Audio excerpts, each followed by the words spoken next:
If you're not ready for that, like if you've already had a bad day, then what you're about to go through might be too much. Feel free to go away and come back. I'll be here. Alright, thanks for coming with me on this trip. I'll understand if you have to take a break at any point. Just find a safe place to stop and quit the game. Don't worry, I'll save your progress, always, even your mistakes. This game is a homage to a free game that came out in 2002, titled Sexy Hiking.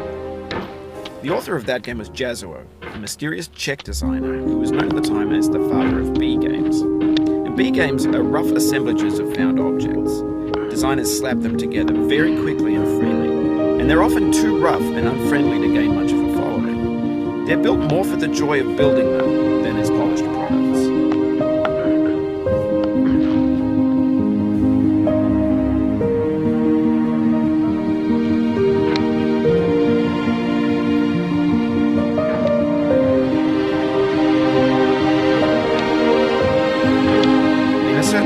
Sexy Hiking is the perfect embodiment of a game. It's built almost entirely out of found and recycled parts, and it's one of the most unusual and unfriendly games of its time.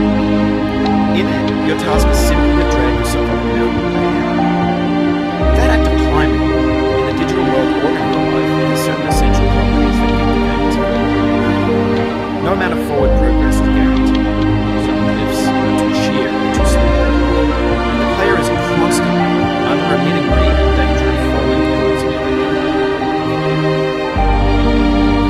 Anyway, when you start Sexy Hiking, you're standing next to this dead tree that blocks the way to the entire rest of the game. It might take you an hour to get over that tree. A lot of people never get over it.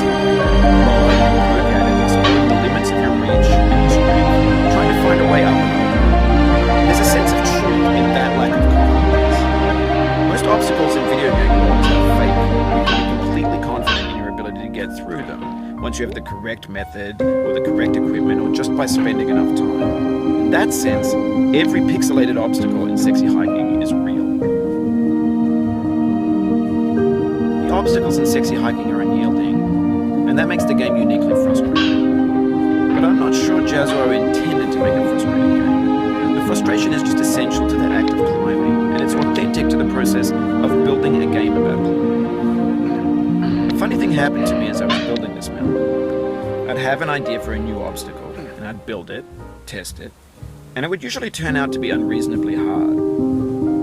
But I couldn't bring myself to make it easier. It already felt like my inability to get past the new obstacle was my fault as a player rather than as a builder. Imaginary mountains build themselves from our efforts to climb them, and it's our repeated attempts to reach the summit that turns those mountains into something real. When you're building a video game world, you're building with ideas, and that can be like working with quickset cement. You mold your ideas into a certain shape that can be played with, and in the process of playing with them, they begin to harden and set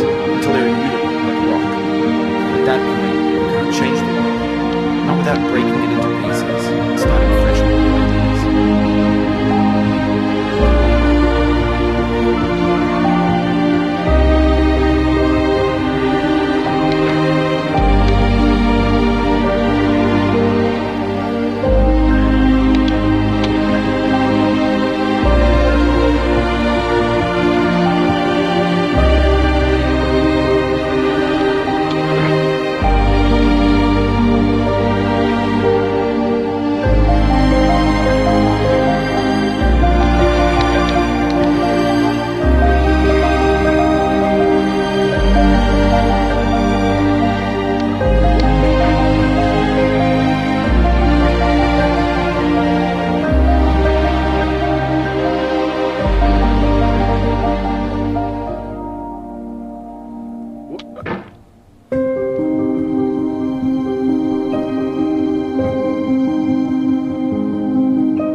You've done this part before. You know it's possible.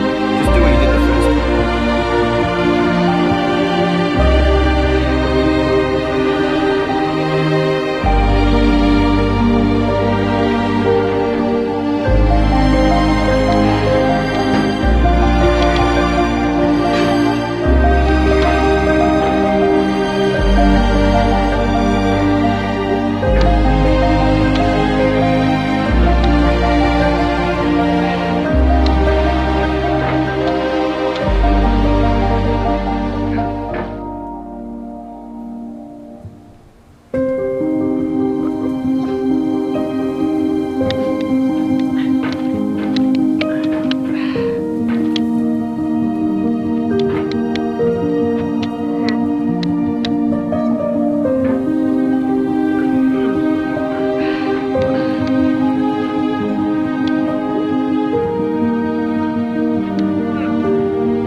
You just lost a lot of progress.